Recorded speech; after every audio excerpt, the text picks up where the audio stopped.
Bab 156 berikan obat untuk penyakit. Setelah mendengar putranya hanya punya waktu 3 hari untuk hidup, Su Hachuan berlutut di depan Qin Haodong dan memohon, Dokter Qin, tolong selamatkan anakku, aku bisa membayar berapapun yang kau mau jika kau bisa merawatnya, aku akan membayarmu berapapun biayanya. Li Yue mengikutinya dan berlutut di sampingnya. Ia memohon, baik, Dokter Qin, suamiku akan memahat batu giok kuning untukmu, atau bahkan menghabiskan sisa hidupnya bekerja untukmu, asalkan kau bisa menyelamatkan putra kita. Qin Haodong buru-buru mengangkat keduanya dan berkata, jangan mencampur adukan masalah, saya akan merawat pasien terlebih dahulu dan kita bicarakan hal-hal lain nanti. Dokter Qin, nyawa anakku akan menjadi milikmu sepenuhnya. Kata Su Haichuan dan istrinya yang berdiri di tanah, meski mata mereka masih tampak menyedihkan. Qin Haodong berkata, jangan khawatir, aku sudah mendapatkannya, putramu akan baik-baik saja. Gao Fengwen berkata, Dokter bijak, kami belum menemukan cara yang tepat untuk mengobatinya dengan pengobatan Tiongkok, dari mana Anda akan memulainya? Dia tampak penuh hormat, seperti murid yang rendah hati dan ingin tahu. Qin Haodong berkata, poin utama pengobatan Tiongkok adalah menyesuaikan obat dengan penyakitnya, dan hal itu masih berhasil dalam mengobati parasit. Gao Fengwen bertanya lagi, Dokter bijak, bagaimana Anda menyesuaikan obat untuk parasit tersebut?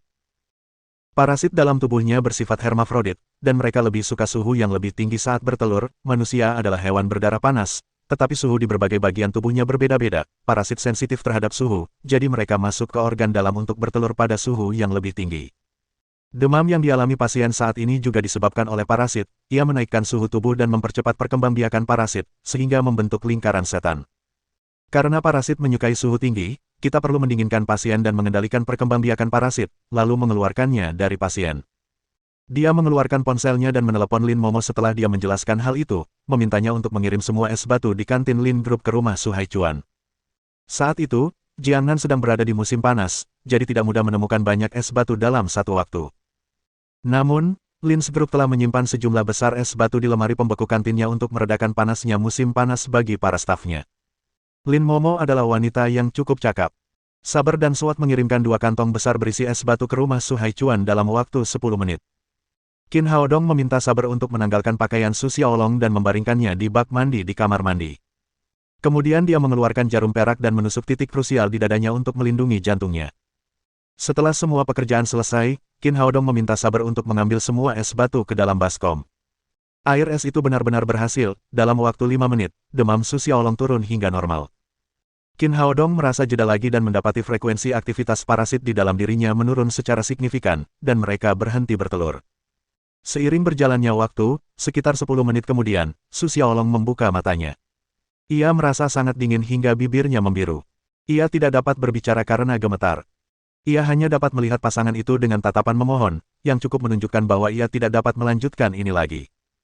Li Yue turut merasakan kepedihan putranya, dan berkata kepada Qin Haodong, Dokter Qin, apakah ini akan berhasil, apakah ini bisa salah?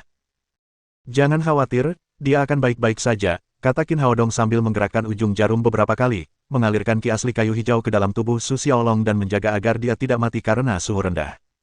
Tak lama kemudian keajaiban terjadi. Suhu tubuh Su Xiaolong terus turun, dari 39 derajat menjadi sekitar 20 derajat. Suhu normal manusia adalah konstan karena tubuh tahu cara menyesuaikannya. Bahkan dalam kondisi yang sangat dingin, suhu tubuh tetap konstan. Sungguh tidak dapat dipercaya bahwa suhu tubuh Su Xiaolong turun hingga 20 derajat lebih dalam waktu yang begitu cepat. Saat suhu tubuhnya menurun dan lebih rendah dari kisaran yang memungkinkan parasit bertahan hidup, parasit tersebut mulai mati dengan cepat. Beberapa parasit yang kuat mungkin bisa bertahan hidup, tetapi mereka berusaha sekuat tenaga untuk keluar dari tubuh inangnya yang dingin.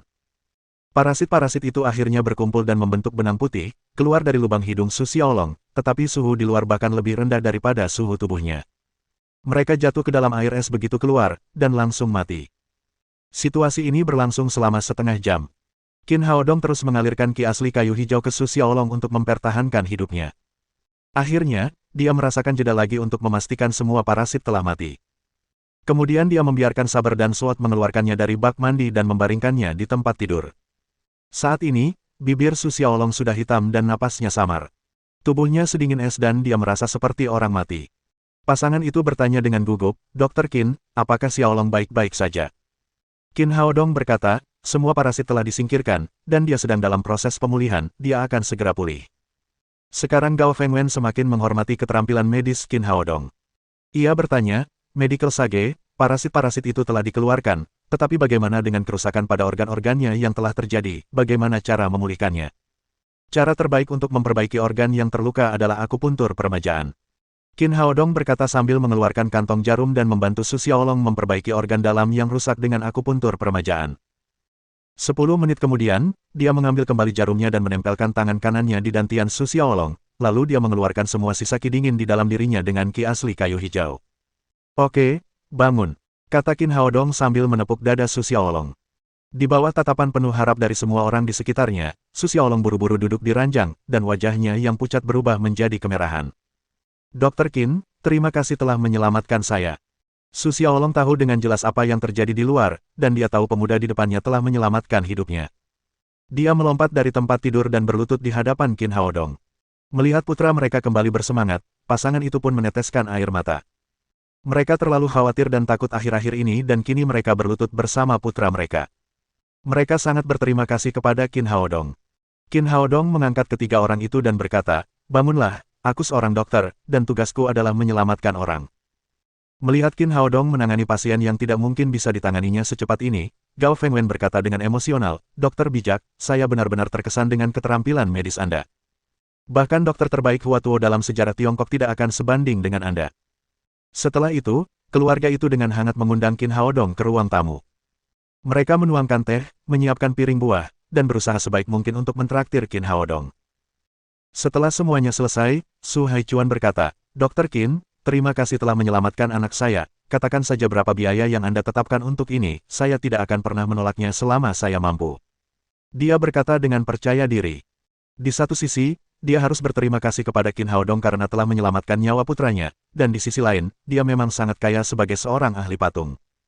Qin Haodong mengambil tas kainnya sendiri dan berkata, kamu bisa membayarku dengan memahat ini.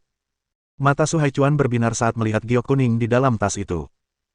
Dia mengambilnya dan berkata dengan gembira, saya telah memahat giok selama bertahun-tahun, tetapi saya belum pernah melihat yang berkualitas setinggi ini yang terbaik dari semuanya, pasti yang terbaik. Alasan mengapa ia menjadi seorang master adalah karena ia terus memperlakukan seni pahat sebagai sebuah seni, bukan sebagai cara untuk mencari nafkah. Ia terpesona oleh batu giok pada pandangan pertama. Tuan Su, saya akan mengirimkan giok itu sebagai hadiah ulang tahun 3 hari kemudian, tolong rancangkan untuk saya. 3 hari, itu agak terburu-buru. Su Haichuan berpikir sejenak dan berkata, tapi kamu bisa mengandalkanku, aku akan menyelesaikannya bahkan jika aku tidak bisa tidur karena aku berutang ini padamu. Qin Haodong berdiskusi lebih lanjut mengenai detail patung tersebut dengan Su Haichuan. Ia pergi dengan pedang dan sabar setelah rencana akhir dibuat. Kembali ke kantor presiden, Lin Momo bertanya, apakah Anda melihat Tuan Su? Bagaimana keadaannya? Tentu saja aku melihatnya, aku akan memberimu hadiah ulang tahun yang memuaskan 3 hari kemudian. Benarkah? Apakah kamu berbohong? Lin Momo berkata dengan tidak percaya. Tentu saja itu nyata, aku pergi ke sana sendiri, mengapa Tuan Su menolakku? Lalu berapa biayanya? Waktunya terlalu singkat, dan itu pasti sangat mahal. Tidak sepeser pun. Qin Haodong tersenyum dan berkata, Tuan Su berkata bahwa aku terlalu tampan untuk ditagih. Lin Momo meliriknya dan berkata, hentikan, aku serius. Saya juga serius, Tuan Su tidak meminta bayaran kepada saya, ini sepenuhnya gratis. Qin Haodong menceritakan seluruh kisah tentang bagaimana dia memperlakukan Su Xiaolong kepada Lin Momo, lalu Lin Momo mempercayainya. Karena hadiah ulang tahun sudah ditangani, Qin Haodong meninggalkan grup dan kembali ke perusahaan keamanan Dedi. Setelah malam yang sibuk, 10 pemotong batu akhirnya menangani semua batu permata mentah di gudang. Batu giok yang dipotong ditumpuk di gudang, dan semuanya berkualitas bagus. Masing-masing harganya lebih dari 1 juta. Qin Haodong mengangguk puas. Menurut perjanjian, ia mengirim setiap pemotong batu 10.000 yuan sebagai bonus. Namun, saat ia memberikan uang, ia menghapus ingatan mereka dengan manipulasi pikiran. Ke-10 tukang batu itu pulang dengan kenangan bahwa mereka pernah berada di sini, tetapi mereka tidak mampu mengingat hal-hal lainnya. Qin Haodong tidak langsung menjual batu permata giok mentah itu setelah dipotong. Dia hanya menjual 20% dari batu permata itu untuk berjaga-jaga jika terjadi kecelakaan. Dia mengirim Nalan Wushuang untuk bernegosiasi dengan Departemen Pengadaan Lins Group, dan kesepakatan dibuat dengan harga 200 juta. Ketika transaksi itu selesai, Qin Haodong memikirkan berbagai hal dalam benaknya ketika melihat angka panjang di rekening banknya. Dia khawatir tentang dana awal sebesar 200 juta 2 hari yang lalu, tetapi sekarang uangnya telah berlipat ganda. Namun, Uang itu tidak berarti banyak baginya jika ia menyimpannya di tangannya, jadi ia mentransfer 400 juta kepada Ma Wenzhuo. Jika mereka ingin memulai bisnis di Shanghai, sebaiknya bisnis itu besar. Di rumah keluarga Lin Zigao sedang duduk di sofa di ruang tamu, kesal. Dia seperti mie tanpa kekuatan, dan begitulah penampilannya setelah meminum pil peningkat fisik Qin Haodong, atau dia bisa saja benar-benar terkuras habis oleh Zhang Xiuying selama malam terakhir yang menegangkan. Namun, Zhang Xiuying adalah satu-satunya yang harus disalahkan atas hal ini. Dia memberi Lin Momo minuman keras dengan jumlah 3 kali lipat dari biasanya, dan dia tidak dapat menemukan seorang pun untuk menolongnya setelah meminumnya, jadi Lin Zihao menjadi orang yang menanggung akibatnya. Di samping Lin Zigao, Zhang Xiuying menangis terseduh-seduh. Kini, ia menjadi viral di internet. Tarian striptis di depan umum tersebar di seluruh internet, dan orang-orang dapat melihatnya di situs web manapun. Cukup, berhenti menangis, ini bukan masalah besar. Lin Pingchao berkata dengan kesal. Tidak masalah, ini sangat memalukan, bagaimana aku bisa keluar rumah dan menghadapi orang lain di masa depan. Zhang Xiuying menyeka air matanya dan berteriak dengan wajah yang kusut. Ini pasti ada hubungannya dengan Qin Haodong, kau harus membuatnya membayar untuk ini, nak. Bab 157. Halo, Nona. Lin Pingchao tampak sangat muram. Dia telah merencanakan segalanya untuk Lin Momo, tetapi Qin Haodong tiba-tiba muncul entah dari mana dan menghancurkan rencananya. Meskipun penuh dengan kebencian, dia tidak sepenuhnya kehilangan kendali. Dia bertanya, apakah kamu sudah menghubungi Sue Anbang? Jika melihat kepribadian Sue Anbang, keluarga Sue di ibu kota punya cukup kekuatan untuk mengejar Lin Momo, bahkan tanpa bantuan keluarganya. Akan tetapi, setelah kejadian itu, Sue Anbang menghilang seakan-akan menguap di udara, tanpa petunjuk apapun, yang mana hal tersebut membuatnya penasaran. Saya sudah menghubunginya, tetapi dia hanya mengatakan agar saya tidak mengganggunya lagi, lalu menutup telepon. Zhang Xiuying memarahi sambil berkata demikian, dia benar-benar bajingan yang tidak tahu terima kasih, dia mengingkari persahabatan lama kita, tidak seperti saat dia harus mengemis bantuan kepada kita. Lin Pingchao mondar-mandir selama 2 putaran dan benar-benar bingung. Reaksi Sue Anbang benar-benar tidak normal, tetapi dia sudah kehabisan akal untuk mencari tahu apa yang telah terjadi. Namun, dia punya firasat bahwa semua masalah itu ada hubungannya dengan Qin Haodong.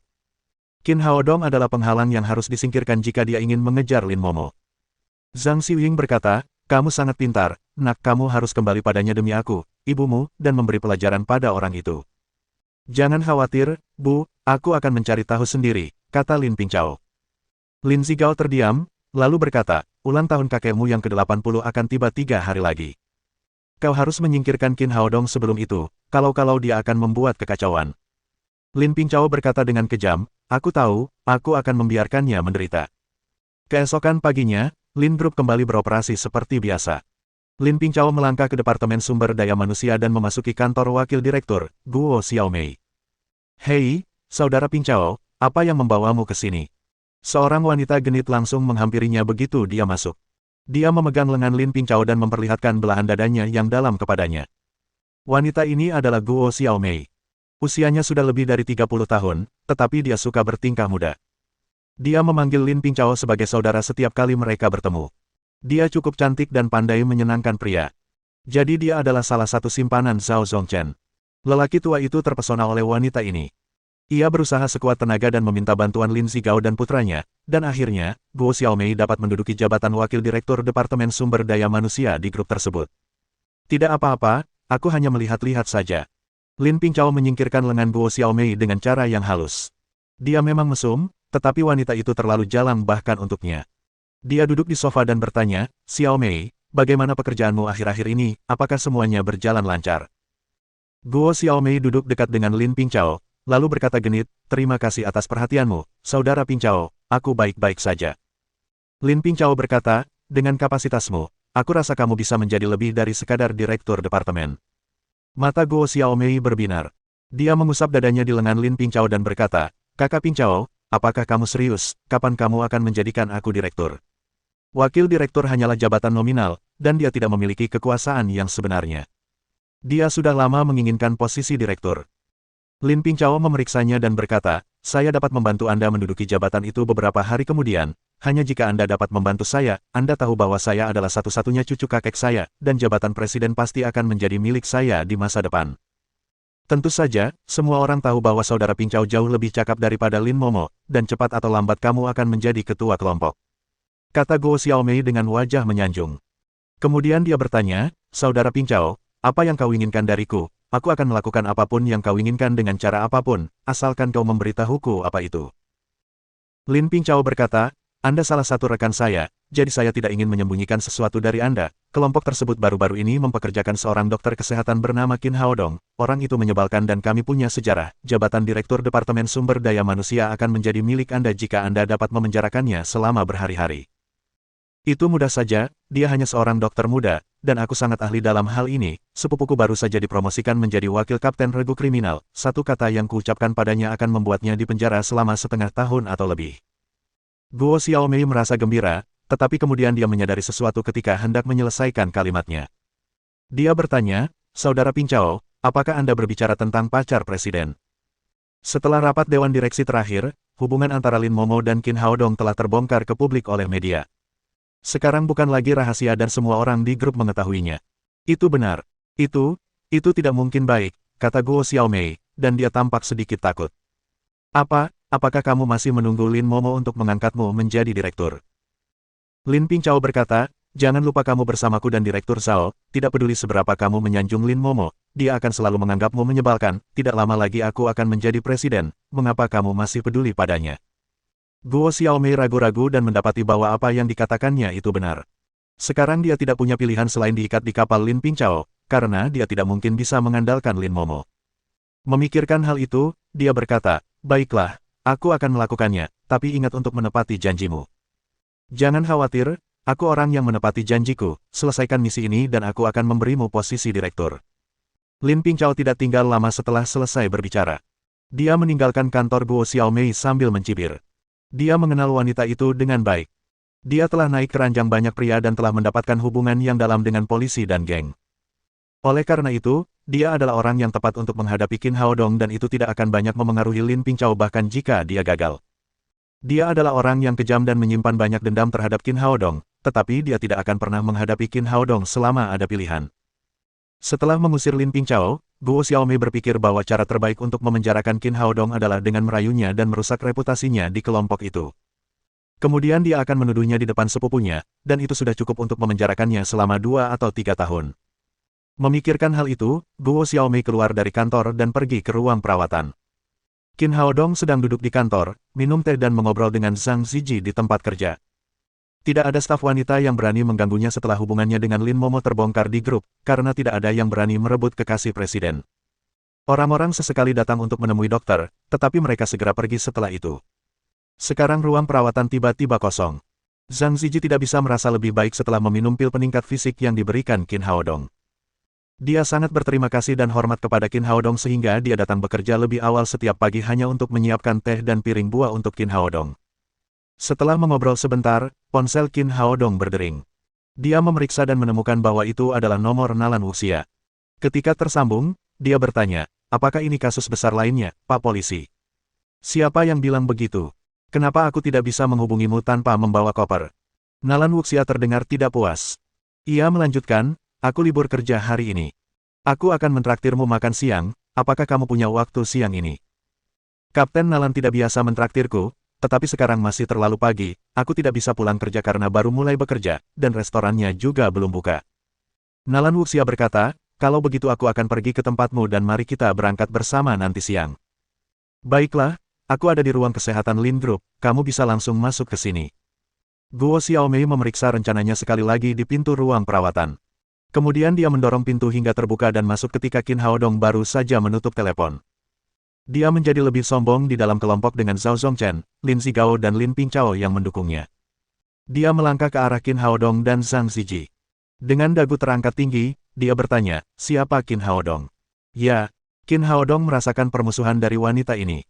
Dia menatapnya dan berkata, kakak, apa yang bisa aku lakukan untukmu? Apa, siapa yang kau panggil, kakak? Usia merupakan masalah yang sensitif bagi wanita, terutama mereka yang peduli dengan penampilan seperti Guo Xiaomei. Oleh karena itu, dia merasa sangat tersinggung dengan kakak perempuan itu, yang melotot dan berteriak. Maaf, seharusnya aku tidak memanggilmu seperti itu. Qin Haodong menatap Guo Xiaomei dan menyapa dengan tulus, selamat pagi, Nona.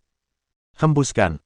Zhang Ziji baru saja menyeruput teh melati dan setelah mendengar Qin Haodong berkata demikian, dia tidak dapat menahannya lagi. Dia menyemprotkannya ke Guo Xiaomei. Namun, Titik itu terlalu aneh. Tepat di bawah perut Guo Xiaomei, yang tampak seperti celananya basah. Bagian yang lucu adalah ada bunga melati kuning yang disulam di sana. Guo Xiaomei langsung berteriak, dasar brengsek. Gaun itu dirancang oleh desainer Prancis khusus untukku. Harganya lebih dari 10.000 yuan. Kau harus membayarnya.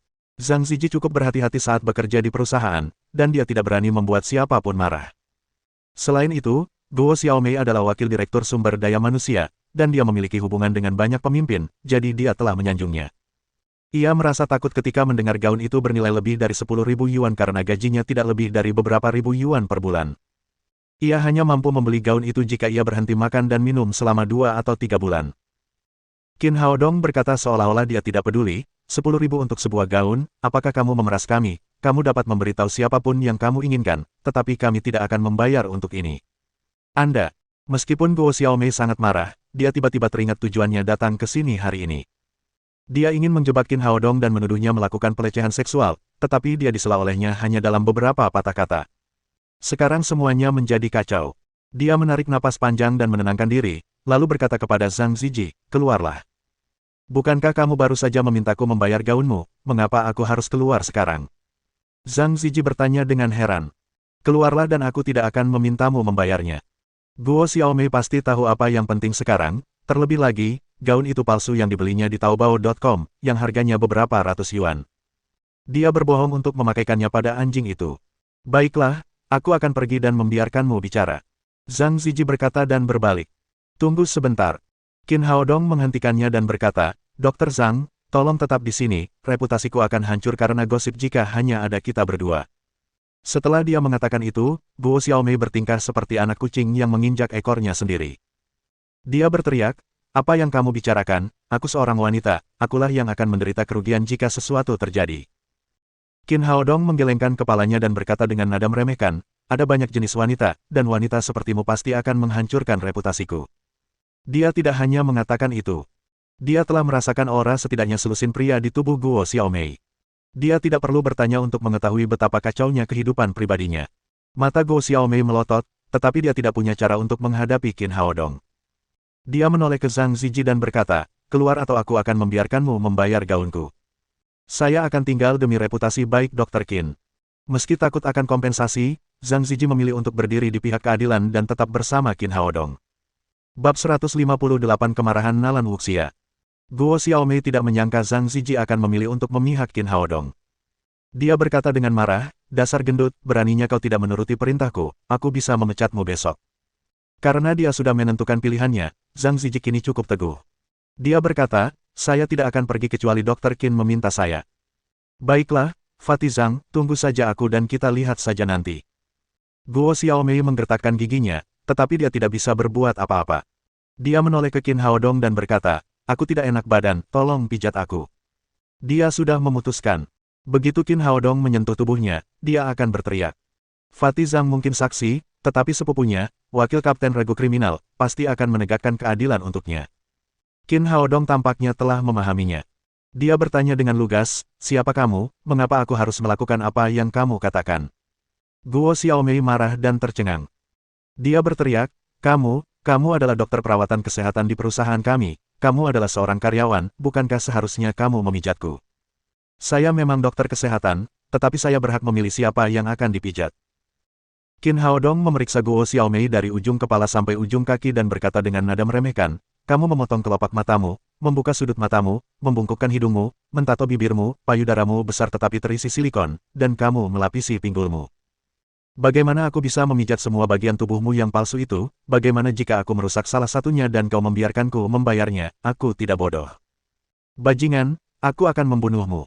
Melihat Qin Haodong mengungkap seluruh privasinya, Guo Xiaomei tidak dapat lagi menahan emosinya, dia bergegas menghampirinya seperti orang gila. Qin Haodong tidak akan pernah membiarkan wanita gila itu menyentuhnya. Dia melemparkan biji bunga matahari ke lutut Guo Xiaomei. Guo Xiaomei merasakan lututnya mati rasa dan kehilangan keseimbangan. Setelah suara berdebum, dia jatuh tertelungkup ke tanah. Dia jatuh dengan keras karena dia berlari dengan cepat. Saat dia berdiri, wajahnya berlumuran darah, hidungnya patah, 2 giginya copot. Dia tampak seperti hantu jahat. Bajingan, tunggu dulu. Kau akan membayarnya. Dia sudah membuat rencananya meskipun dia bahkan belum menyentuh sehelai pakaian pun milik Qin Haodong. Dia mengambil ponsel dari tasnya dan menelepon dengan cepat. Sepupu, kamu harus datang ke grup Lin sekarang, atau aku akan dipukuli sampai mati oleh seseorang. Guo Xiaomei mengatakannya sambil menangis. Kedengarannya seperti dia telah diperlakukan dengan tidak adil. Air matanya mengalir deras dan membuat riasannya bernoda. Dia tampak lebih menakutkan saat air matanya bercampur dengan darah hidungnya. Setelah menelepon, dia berteriak pada Qin Haodong dengan wajah kesalnya, "Bajingan, kita lihat saja bagaimana kamu akan membayar ini saat sepupuku tiba." Pada saat ini, pintu terbuka dan Nalan Wuxia masuk. Hari ini, dia mengenakan rok panjang putih ketat, bukan seragam, yang benar-benar menonjolkan tinggi badannya. Dia tampak sangat elegan dengan riasan tipis yang dikenakannya. Qin Haodong sedikit tercengang saat melihat Qin Haodong. Nalan Wuxia telah mengenakan seragam sejak mereka bertemu. Dia tampak sangat berbeda dengan pakaiannya saat ini. Nalan Wuxia menatap Guo Xiaomei yang menangis dan berteriak di tanah. Dia bertanya dengan heran, "Haodong, apa yang terjadi?" Qin Haodong berkata, "Wanita itu ingin aku memijat dan memerasku, beruntungnya aku tidak menggigit umpan itu, jadi dia melukai dirinya sendiri seperti ini." Nalan Wuxia menatap Guo Xiaomei yang tampak menyedihkan dan berkata, "Kamu terluka parah, pergilah ke rumah sakit sekarang, jangan buang-buang waktumu di sini. Itu bukan urusanmu, kau bersamanya, dasar jalang, wanita tua." Guo Xiaomei tahu bahwa mereka berdua adalah sahabat karib. Ia bahkan semakin gila karena kecemburuannya terhadap kecantikan Nalan Wuxia. Ia terus-menerus melontarkan kata-kata kotor dengan larvanya. Nalan Wuxia tidak pernah menyangka wanita itu akan begitu tidak tahu terima kasih. Dia adalah Lady Nalan yang terkenal dengan sifat pemarahnya. Bahkan orang-orang kaya di kota Jiangnan tidak akan berani mengganggunya. Dia tidak akan pernah menoleransi Guo Xiaomei yang seperti wanita jalang, jadi dia langsung mengamuk. Ketika Guo Xiaomei mengucapkan setiap kata-katanya, dia mendengar tamparan di wajahnya. Nalan Wuxia menamparkan wajahnya dengan keras. Sebelum dia sempat bereaksi, pukulan dan tendangan menghujaninya. Dia menjerit dan berteriak, berguling-guling di tanah. Qin Haodong tertawa sendiri. Wanita itu benar-benar salah paham dengan orang. Tidak ada yang berani mengganggu Nalan Wuxia kecuali mereka ingin bunuh diri. Zhang Ziji ternganga karena terkejut. Ia menatap Nalan Wuxia seperti seorang dewi, tetapi tak lama kemudian sang dewi berubah menjadi sangat kejam, menghajar Guo Xiaomei habis-habisan. Saat itu pintu kembali terbuka. Beberapa polisi berseragam menyerbu masuk. Polisi yang memimpin berteriak, "Siapa yang berani menggertak adikku?" Polisi muda itu bernama Li Hongjun. Ia dulu bekerja di cabang lain. Setelah Nalan Wuxia dipromosikan, jabatannya kosong. Li Hongjun berusaha sekuat tenaga dan menggunakan semua koneksinya untuk mendapatkan posisi wakil kapten regu kriminal. Hubungannya dengan Guo Xiaomei terjalin di ranjang. Ia menjawab panggilan telepon Guo Xiaomei dan mengatakan bahwa Guo Xiaomei sedang diganggu, lalu ia langsung berlari menghampiri dan menolongnya. Ia tidak pernah menyangka akan mengalami situasi seperti ini sebelum ia tiba. Nalan Wuxia juga lelah. Dia berdiri dan mencuci tangannya di baskom. Guo Xiaomei benar-benar tercengang. Wajahnya babak belur dan bengkak seperti babi. Ia mengangkat kepalanya dan butuh waktu lama untuk menyadari bahwa Li Hongjun berdiri di dekat pintu. Ia melompat dan berkata, "Sepupu, wanita gila itu memukuliku, kau harus menegakkan keadilan untukku, tangkap mereka semua dan bunuh mereka semua." Li Hongjun terkejut. Dia melangkah mundur dan bertanya, "Siapa kamu?" "Sepupu, kamu tidak mengenaliku, aku Guo Xiaomei. Wanita itu telah memukulku dengan sangat keras, kamu harus mengembalikannya untukku." Li Hongjun hampir tidak dapat mengenali bahwa kepala babi di depannya adalah Guo Xiaomei. Melihat kekasihnya dipukuli dengan sangat keras, dia melambaikan tangannya dan berkata kepada dua polisi di belakangnya, "Tangkap wanita itu." Yang paling membuatnya kesal adalah wanita berpakaian putih itu. Dia mengabaikan polisi itu setelah memukulnya, dan berjalan perlahan untuk mencuci tangannya. Itu terlalu arogan. Kedua polisi muda itu menjawab dan berjalan ke arah Nalan Wuxia sambil memborgol tangannya. Nalan Wuxia telah mengeringkan tangannya, merapikan rambutnya dengan jari-jarinya, lalu berbalik dan berkata, "Siapa yang ingin menangkapku?" Ketika polisi muda itu melihat Nalan Wuxia, tangannya bergetar dan menjatuhkan borgol ke tanah dengan keras. Dia terkejut karena orang yang akan mereka tangkap adalah kapten mereka. "Apa yang terjadi? Apa yang kalian lakukan? Apa kalian tidak makan apapun untuk sarapan?" Li Hongjun berteriak pada keduanya. Kemudian dia berbalik dan melihat Nalan Wuxia, dia hampir menjatuhkan rahangnya. Dia bergumam, "Kapten, apa yang kalian lakukan di sini?" Tidak heran dia begitu terkejut. Nalan Wuxia adalah atasan langsungnya, dan putri dari keluarga Nalan. Dia tidak akan pernah bisa menandinginya, baik dari segi kedudukan maupun latar belakang keluarga. Namun Guo Xiaomei tidak tahu apa yang ada dalam pikiran Li Hongjun. Dia berteriak histeris, "Itu wanita yang memukulku, sepupu, dan bocah gigolo itu, ambil semuanya." "Kamu diam." Li Hongjun menamparkan wajah Guo Xiaomei. Sekarang dia tahu Guo Xiaomei, wanita bodoh itu, telah membuat Nalan Wuxia kesal. Dia takut Guo Xiaomei juga akan menanggung akibatnya. Dia mungkin akan segera kehilangan jabatan barunya sebagai deputi jika Nalan Wuxia tidak senang padanya. Sepupu, mengapa kamu menamparku? Guo Xiaomei benar-benar tercengang. Dia baru saja dipukuli habis-habisan oleh Nalan Wuxia. Sekarang bantuannya akhirnya tiba, dia tidak pernah menyangka akan ditampar sekali lagi. Li Hongjun berteriak kesal, apakah kamu melihat Kapten Nalan dari regu kriminal, minta maaf padanya, sekarang? Ah! Guo Xiaomei sangat terpukul. Mengapa dia harus meminta maaf setelah dipukuli dengan sangat keras? Li Hongjun menamparkan wajahnya lagi dan berkata, kau mendengarku, minta maaf sekarang. Sampai Guo Xiaomei menyadari bahwa dia telah membuat marah seseorang yang tidak mampu dia ganggu. Dia berteriak dengan terluka, maafkan aku, Nona Nalan. Nalan Wuxia hanya menonton tanpa sepatah kata pun. Li Hongjun mengerti bahwa dia tidak puas, jadi dia berkata dengan tergesa-gesa, dan pria ini juga. Guo Xiaomei menatap Qin Haodong dengan ekspresi rumit di matanya. Dia akan memenjarakan pria itu dengan memfitnah, dan semua itu telah keluar dari rencananya. Sekarang dia tidak bisa lebih bersalah dan menyesal karena seharusnya dia tidak mendengarkan Lin Pingchao. Namun apa yang telah terjadi, dan sekarang sudah terlambat untuk menyesalinya. Dia tidak punya pilihan selain menundukkan kepalanya dan meminta maaf sekali lagi, maafkan saya, Dr. Qin. Qin Haodong tersenyum dan berkata, tidak apa-apa, berhati-hatilah di masa depan, cobalah untuk menemukan orang yang tepat untuk memeras. Melihat Guo Xiaomei meminta maaf, Nalan Wuxia berkata kepada Li Hongjun, itu sepupumu.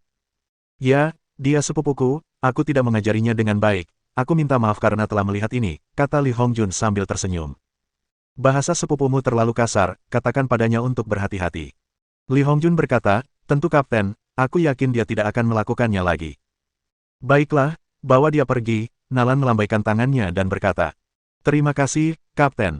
Li Hongjun membawa Guo Xiaomei dan meninggalkan ruang perawatan. Mereka bergegas ke rumah sakit terdekat. Setelah mereka pergi, Nalan Wuxia berkata kepada Qin Haodong, apa yang terjadi, siapa wanita ini? Wanita bodoh, dia pasti orang yang suka menembak. Umpan meriam, apakah ada yang mengejarmu? Tanya Nalan Wuxia. Itu bukan urusanmu, aku bisa mengurusnya sendiri, kata Qin Haodong, ayo makan malam. Pakaianmu sangat kotor, bagaimana kamu bisa makan siang dengan pakaian seperti itu? Gaun putih Nalan Wuxia ternoda darah dan kotoran saat dia memukul Guo Xiaomei, dan sekarang terlihat sangat tidak rapi. Lalu apa yang harus dilakukan? Tanya Qin Haodong. Aku akan kembali untuk berganti pakaian dan meneleponmu nanti. Nalan Wuxia meninggalkan rumah sakit setelah mengatakan itu. Lin Pingchao mondar-mandir di kantornya, memainkan ponsel di tangannya. Ia menunggu panggilan sukses dari Guo Xiaomei. Dia menunggu begitu lama, tetapi teleponnya tidak berdering. Pintu di belakangnya akhirnya terbuka, dan Qin Haodong masuk. Lin Pingchao menoleh ke arah Qin Haodong. Dia tertegun sejenak, lalu bertanya, mengapa kamu di sini? Qin Haodong menutup pintu dan berkata, mengapa aku tidak bisa berada di sini? Kau benar-benar berpikir kau bisa menggunakan wanita bodoh itu untuk menghubungiku? Lin Pingchao berkata, apa, aku tidak tahu apa yang kamu bicarakan. Qin Haodong berkata, jangan berpura-pura, kita semua tahu itu, aku tidak percaya kau tidak mengirimkannya kepadaku, tidak peduli bagaimana kau mengatakannya. Melihat rencananya terbongkar, Lin Pingchao tersenyum dingin dan berhenti menyangkal. Dia berkata, memangnya kenapa, kamu tidak punya bukti? Bab 159 kamu ingin menjadi kakak ipar. Setelah dia berkata demikian, dia merasakan sakit yang tajam di wajahnya, dia ditampar ke tanah oleh Qin Haodong. Qin Haodong berjongkok. Dia tersenyum dan berkata, kamu sangat bodoh, mengapa aku butuh bukti? Aku bukan polisi, aku menamparmu karena aku merasa senang. Apa yang sedang kamu lakukan? Kamu tahu, ini grup Lin, kamu tidak ingin membuat kekacauan di sini. Lin Pingchao berkata dan tersenyum pada Qin Haodong, tetapi di dalam hatinya, dia benar-benar takut. Dia berkata dan melangkah mundur. Apa yang sedang kulakukan, kau tampak masih bingung. Qin Haodong berkata sambil mengangkat tangannya dan menamparkan wajah Lin Pingchao dengan keras. Suara tamparan yang keras dan jelas bergema di ruangan itu. Berani sekali kau memukulku, anak muda. Lin Pingchao tidak memiliki penjaga di sekitarnya karena dia sedang bekerja. Dia berteriak sekuat tenaga ke arah pintu, keamanan, keamanan. Setelah dia berteriak, pintu pun terbuka. Dua orang penjaga keamanan dari Lin Group langsung masuk ke dalam. Ping Pingchao menjadi bersemangat lagi saat melihat para penjaga keamanan. Dia menunjuk ke arah Qin Haodong dan berteriak, dia memukulku, tangkap dia sekarang. Namun kedua penjaga keamanan itu tidak bergerak sama sekali, mereka menoleh ke arah Qin Haodong dan bertanya, Tuan Qin, apa yang bisa saya bantu? Semua penjaga keamanan grup Lin sekarang dilatih oleh sabar, dan mereka benar-benar patuh kepada Qin Haodong. Qin Haodong berkata, orang itu menghindar, jadi aku tidak suka memukulnya, sekarang tekan dia ke tanah. Ya, jawab kedua penjaga keamanan itu dan bergegas untuk menangkap Lin Pingchao. Mereka menekannya hingga dia tidak bisa bergerak lagi. Apa, kamu gila? Aku direktur perusahaan, lepaskan aku. Lin Pingchao berteriak dengan gila, namun kedua petugas keamanan itu mengabaikannya dan malah menekannya lebih keras. Tuan Muda Lin, tidak ada gunanya seberapa keras pun kamu berteriak, nikmati saja semua ini. Qin Haodong berkata sambil meregangkan tubuhnya. Kemudian setelah beberapa kali pukulan hook kiri, beberapa kali pukulan hook kanan, pukulan swing kiri, dan pukulan swing kanan, Qin Haodong meninju dan menendang Lin Pingchao dengan keras. Cara memukulnya sangat istimewa. Setiap kali dia memukul, Lin Pingchao akan merasakan sakit yang tajam, tetapi tidak ada trans yang tersisa padanya. 5 menit kemudian, Lin Pingchao hampir dipukuli sampai mati, berteriak dan menangis. Akhirnya, ketika Qin Haodong berhenti, dia menepuk pipi Lin Pingchao yang mati rasa dan berkata, kamu telah merepotkan Momo berkali-kali berturut-turut baru-baru ini, dan tidak apa-apa jika kamu menang dengan cara yang benar, namun, kamu begitu terobsesi dengan cara-cara kotor, hari ini aku telah memberimu pelajaran, dan itu tidak akan pernah semudah ini jika kamu melakukannya lagi. Mata Lin Ping membelalak. Dia berteriak dengan marah, Qin Haodong, kamu melakukan kejahatan, tunggu saja dan aku akan memanggil polisi untuk menangkapmu. Qin Haodong tersenyum tipis dan berkata, Direktur Lin, Anda baru saja mengatakan bahwa segala sesuatu perlu bukti, jadi, di mana bukti yang mengatakan bahwa saya memukul Anda? Setelah itu, dia berkata kepada dua orang penjaga keamanan itu, apakah kalian melihat saya memukul seseorang? Kedua penjaga keamanan itu sangat patuh, mereka menggelengkan kepala dan berkata, tidak, Tuan Qin telah mengobrol dengan baik dengan Tuan Lin. Kau dengar itu? Tidak ada yang melihatku memukulmu. Qin Haodong sudah muak mempermainkan Lin Pingchao. Dia melambaikan tangannya kedua penjaga dan berkata, ayo pergi. Melihat Qin Haodong meninggalkan rumah, Lin Pingchao mengambil gelas-gelas di atas meja dan membantingnya ke lantai untuk melampiaskan amarahnya. Dia adalah putra tertua keluarga Lin, dan sekarang dia telah dipukuli seperti anjing, tanpa ada kesempatan untuk melawan. Petik 2. Bajingan, apa kau pikir ini sudah berakhir? Aku harus memasukkanmu ke penjara. Dia mengira pukulan keras Qin Haodong tadi akan meninggalkan banyak memar di sekujur tubuhnya, jadi dia mengeluarkan ponselnya untuk mengambil bukti sehingga polisi bisa menahan Qin Haodong dan memasukkannya ke dalam penjara nanti. Namun, ia hampir tercengang saat mengeluarkan ponselnya, tidak ada bekas pukulan di tubuhnya. Ia mengangkat pakaiannya, tetapi kulitnya tampak seperti baru, tanpa memar. Apa yang terjadi? Apa yang sebenarnya terjadi? Dia tidak punya cara untuk mengetahuinya. Dia baru saja dipukuli dengan sangat keras, tetapi mengapa wajahnya tidak memar atau bengkak? Senyum muram kembali tersungging di wajahnya. Menurutmu ini sudah berakhir, kamarku masih ada yang mengawasi. Lin Pingchao adalah orang yang berhati-hati dalam kehidupan sehari-hari. Dia telah memasang beberapa alat pemantau rahasia di kantornya untuk berjaga-jaga jika terjadi kecelakaan. Hari ini, semua alat itu mulai digunakan. Dia menyalakan komputer dan hendak mencari profil tadi, tetapi segera dia menemukan bahwa dia memiliki semua profil kecuali video di mana Qin Haodong memukulinya. Catatan pemantauannya kosong. Dia mengangkat komputernya dan membantingnya ke tanah. Dia tidak bisa berbuat apa-apa selain berteriak saat itu. Pada saat ini, di Daddy Security Company, Kiwaner tengah menonton video yang diedit dengan penuh minat, sambil bergumam, itu pertarungan yang sangat bagus, aku merasa tanganku tidak sabar untuk ikut serta. Qin Haodong meninggalkan grup. Ketika bertemu Nalan Wuxia lagi, dia telah mengganti gaun putihnya dengan kaos hitam ketat dan celana jeans biru. Gaun biasa itu benar-benar menonjolkan bentuk tubuhnya yang seperti huruf S, yang membuatnya tampak sangat seksi. Qin Haodong terkesan dengan Rimi Jiangnan terakhir kali mereka makan di sini, jadi dia langsung membawa Nalan Wuxia ke sini. Mereka bertemu Che Xiaoxiao ketika memasuki lobi hotel. Dia berbisik kepada Qin Haodong, tampan, apakah kamu bersama orang lain, atau kamu selingkuh dari Momo? Mengapa aku harus ada di sini jika aku curang? Setelah Qin Haodong mengatakan itu, dia memperkenalkan Nalan Wuxia kepada Che Xiaoxiao. Setelah memberi salam, Che Xiaoxiao kembali mengatur Qin Haodong ke ruang VIP nomor 2. Setelah menutup pintu, Che Xiaoxiao mengeluarkan ponselnya dan menghubungi nomor Lin Momo. Dia berkata, coba tebak siapa yang baru saja datang ke sini. Tamumu banyak sekali, bagaimana mungkin aku bisa menebaknya, kata Che Momo acuh tak acuh. Kekasihmu datang untuk makan malam. Oh, Lin Momo hanya menjawab, dan tidak mengatakan apapun lagi. Kamu tidak peduli dengan siapa dia ada di sini, kata Che Xiaoxiao. Itu kan cuma makan, ngapain juga peduli dia sama siapa. Kau sangat murah hati, jangan salahkan aku karena tidak memberitahumu. Kekasihmu datang ke sini dengan seorang wanita cantik. Dia cantik dan payudaranya sama besarnya dengan milikmu. Apa kau tidak takut terjadi sesuatu di antara mereka? Lin Momo berkata, kamu tidak perlu khawatir tentangku, luangkan waktumu untuk menemukan seorang pria.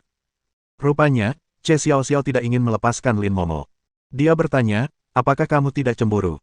Lin Momo berkata, mengapa aku harus cemburu? Aku tahu dia memperlakukanku dengan baik dan tulus, itu sudah cukup. Kamu sangat berpikiran terbuka. Che Xiaoxiao tersenyum dan berkata, benar, apakah Tuan Muda Sue menyusahkanmu lagi? Dia tahu latar belakang Sue Anbang. Lin Momo akan mendapat masalah besar jika dia terus mengganggunya. Hao Dong sudah mengurus barang-barangnya. Bagaimana? Che Xiaoxiao bertanya dengan heran. Dia selalu menganggap Qin Hao Dong sebagai mahasiswa biasa, dan dia tidak tahu bagaimana dia memperlakukan putra sulung keluarga Sue. Lin Momo berkata, dia menendang pantatnya dan mengusirnya ke ibu kota. Dia tidak akan kembali ke Jiangnan dalam waktu yang sangat lama. Keren sekali, aku tidak menyangka kekasih kecilmu bisa begitu mendominasi. Che Xiaoxiao sedang berbicara dan dia mulai penasaran dengan Qin Hao Dong. Pria itu adalah putra tertua keluarga Sue, dan bagaimana dia bisa ditangani dengan mudah.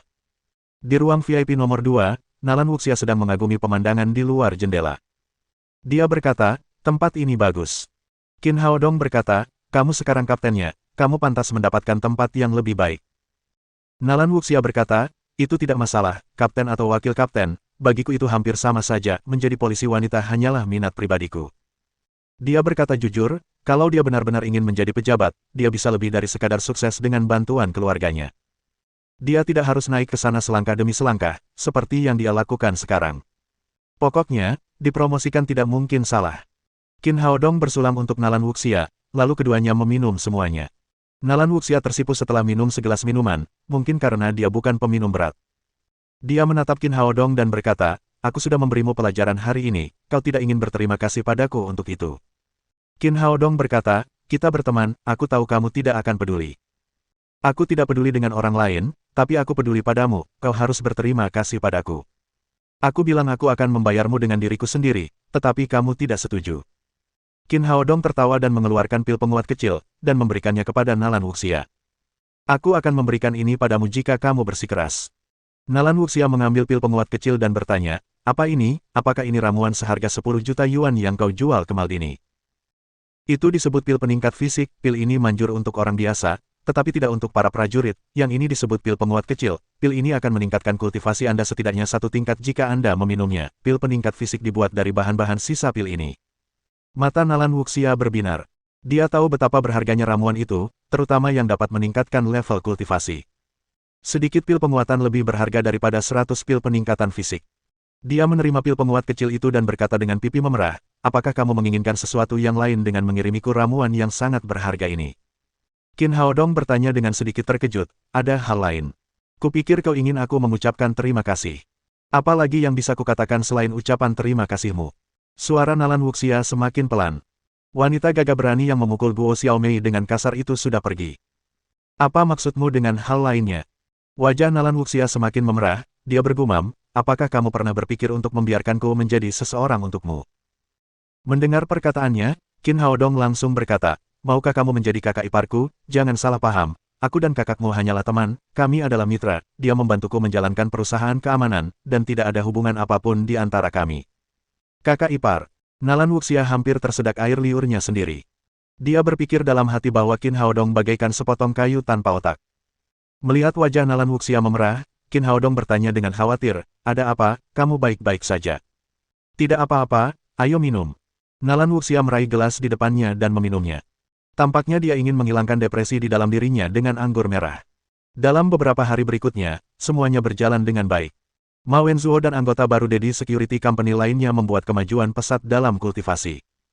Mereka akan pergi ke Shanghai beberapa hari kemudian setelah mereka mengkonsolidasikan kemajuan mereka. Segera tibalah hari ulang tahun ke-80 Tuan Tua Lin Xiaotian. Qin Hao Dong dan Lin Momo sudah mempersiapkannya. Mereka membawa anak kecil itu dan pergi ke rumah bangsawan tempat tinggal Tuan Tua itu. Setelah naik mobil, Lin Momo bertanya, mana hadiah yang sudah kamu persiapkan untuk nenek? Bab 160 Patung Buddha Giok. Qin Hao Dong berkata, jangan khawatir, aku sudah siap. Saat aku mengeluarkannya, aku yakin kakekmu akan puas. Lin Momo berkata, tidak bisakah kau tunjukkan padaku apa yang ada dalam pikiranmu?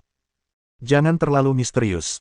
Qin Haodong tertawa dan berkata, tidak akan ada yang mengejutkan jika aku memberitahumu. Ini adalah rahasia antara Tang Tang dan aku tidak bisa memberitahumu untuk saat ini. Si kecil lalu berkata, ya, ini rahasiaku dengan papa, aku tidak bisa memberitahu siapapun, aku ingin memberi kejutan pada kakek. Lin Momo melirik Qin Haodong dengan pandangan tak berdaya dan berkata, baiklah, lakukan apa yang ingin kamu lakukan, dan aku akan melihat apa yang bisa kamu lakukan. Karena Lin Xiaotian sudah tua dan suka diam, ia membangun sebuah rumah besar di pinggiran kota Jiangnan dan tinggal di sana sepanjang waktu. Meskipun Qin Haodong dan Lin Momo datang sangat pagi, banyak tamu telah tiba di rumah bangsawan pada saat itu. Lin Ziyuan dan Lin Zigao datang lebih awal untuk menyambut para tamu di pintu masuk. Hari ini, Lin Pingchao berpakaian dengan penampilan yang energetik, mengenakan setelan bermerek dengan harga yang sangat tinggi, mengikuti di belakang Lin Zigao, dan seperti inti dari generasi ketiga keluarga Lin. Ketika dia melihat Qin Haodong dan Lin Momo datang bersama anak kecil itu, matanya pertama kali memancarkan jejak kebencian, tetapi dia segera menyambut mereka dengan senyum lebar, sepupu, kamu di sini. Lin Momo berkata, apakah aku terlambat? Tidak, aku bisa mengatasinya, pergilah dan beristirahatlah di aula, sepupuku. Dalam benak Lin Pingchao, ia ingin menyembunyikan Lin Momo agar ia dapat menunjukkan dirinya dan meninggalkan kesan yang baik kepada para tamu. Karena tamu-tamu hari ini semuanya adalah orang-orang terhormat. Banyak orang bahkan penting bagi Lin Xiaotian. Selama seseorang melebih-lebihkannya dengan beberapa kata, itu pasti akan meningkatkan kesannya di benak kakeknya. Lin Momo juga tahu apa yang dipikirkannya, tetapi dia tidak peduli. Dia berkata, aku harus mengurus Tang Tang. Itu akan diserahkan padamu. Kemudian, dia membawa Qin Haodong ke istana bersama. Di aula istana, meskipun Lin Xiaotian berusia 80 tahun, dia sangat energik. Hari ini, dia mengenakan setelan tang merah cerah dan duduk di tengah ruangan untuk menerima tamu. Orang tua itu telah tinggal di kota Jiangnan selama bertahun-tahun dan telah memiliki banyak teman. Hari ini, banyak pejabat senior dan politisi, serta elit dari semua lapisan masyarakat datang mengunjunginya. Orang-orang penting ini ditinggalkan di aula, dan sebagian besar orang lainnya pergi ke auditorium di sebelahnya. Kakek buyut, aku datang untuk menemuimu. Setelah memasuki pintu, si kecil melompat ke arah Lin Xiaotian dengan gembira.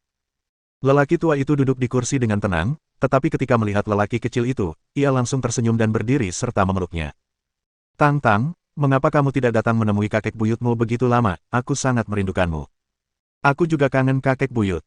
Anak kecil itu melingkarkan lengannya di leher lelaki tua itu, lalu setelah mencium pipinya, dia berkata, kakek buyut, papa dan mama juga ada di sini. Ayahmu ada di sini. Lin Xiaotian tampak terkejut. Ya, dia datang, dia ada di sana, kata si kecil sambil menunjuk kembali ke Qin Haodong. Lin Xiaotian melirik Qin Haodong dan kemudian menatap Lin Momo dengan ekspresi ingin tahu.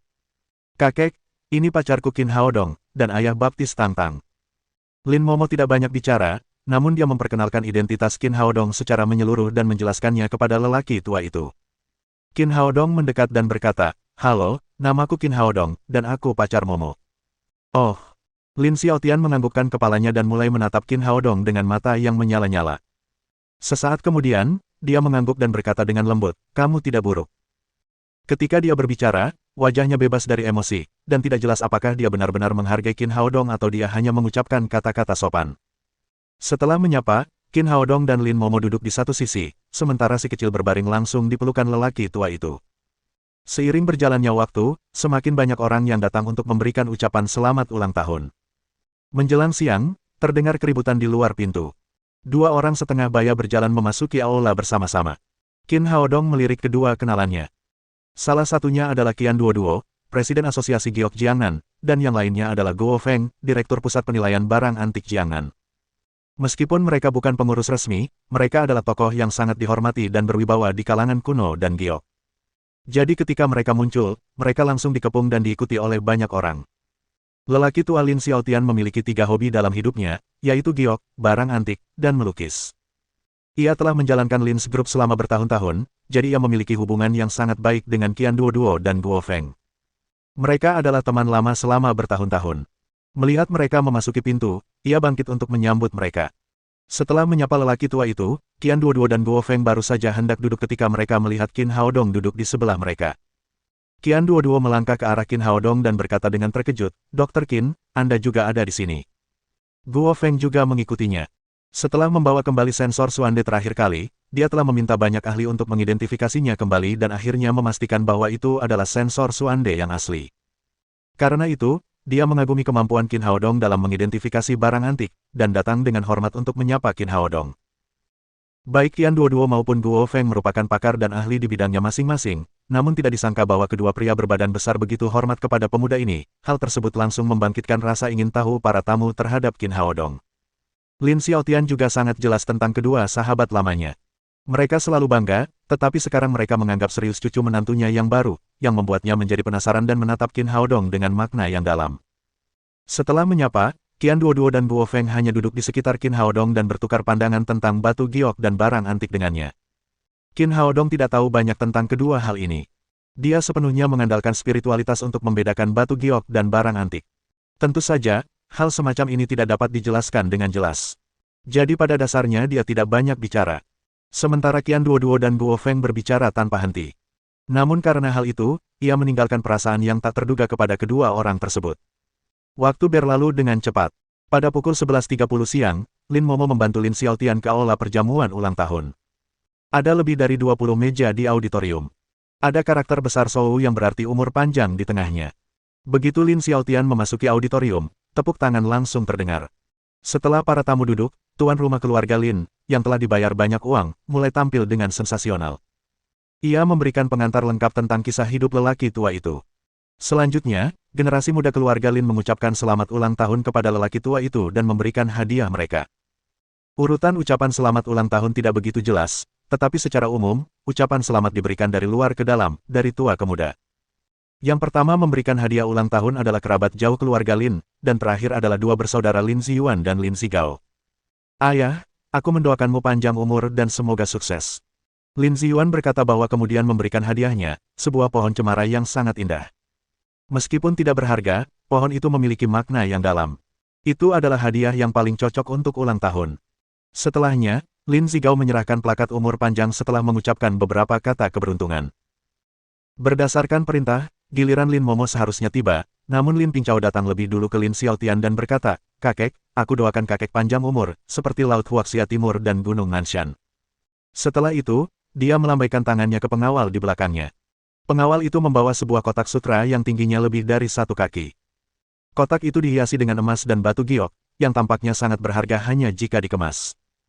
Hal itu langsung menarik perhatian semua orang dan membuat orang ingin melihat apa yang ada di dalam kotak itu.